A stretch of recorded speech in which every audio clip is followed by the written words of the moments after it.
The last major patch for Final Fantasy XIV's Shadowbringers expansion is, in fact, so large that it is being released in two installments, Patch 5.5 and Patch 5.55.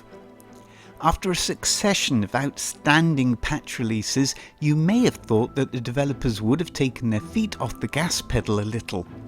Instead, though, they have pushed further, managing to provide some of the best content yet. We talk about patches, but of course they are more akin to mini expansions, providing a whole host of new features. The continuation of the main story doesn't disappoint, laying the foundation for what seems to be leading to an inevitable confrontation with an old enemy. A major highlight is the return of a certain dragoon that players may be familiar with, and where there are dragoons, there are surely dragons. The new dungeon called Pakith An is absolutely spectacular, showcasing a whole range of effects, explosions and great ideas. It even manages to slip in another homage to a World of Warcraft dungeon.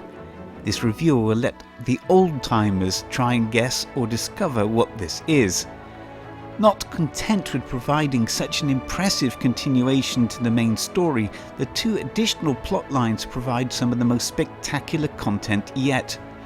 As stated previously, this reviewer's personal highlight of the last few patches has been the Eorza raids, the content based on the Nier Automata universe. The conclusion of the story between 2B and the Dwarves of Kalusia results in what can only be described as a mind-blowing final alliance raid in the Eorza series. Simply awesome is the only way to describe it.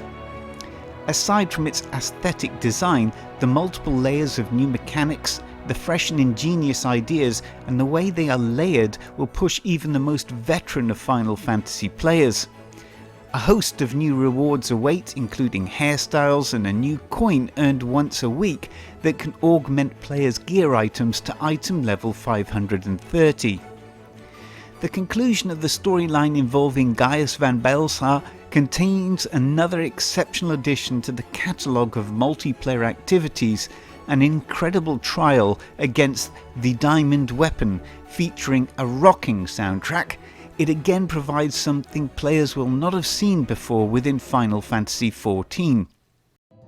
After such a spectacular encounter, the storyline concludes in a touching and respectful way towards the Warrior of Light's first serious enemy, and points out to us that people are not leopards. They can and do change over time. As if all of this wasn't enough, there is also a new crafting quest in the now completed Firmament, accompanied by an ongoing fate, and in the week this video is being released, the Hatching Tide seasonal event is also underway. It is starting to become a cliché, but once again, the Final Fantasy XIV team led by Yoshi P adequately demonstrate what can be achieved through passion, dedication and hard work. Final Fantasy XIV continues to go from strength to strength. Utter brilliance.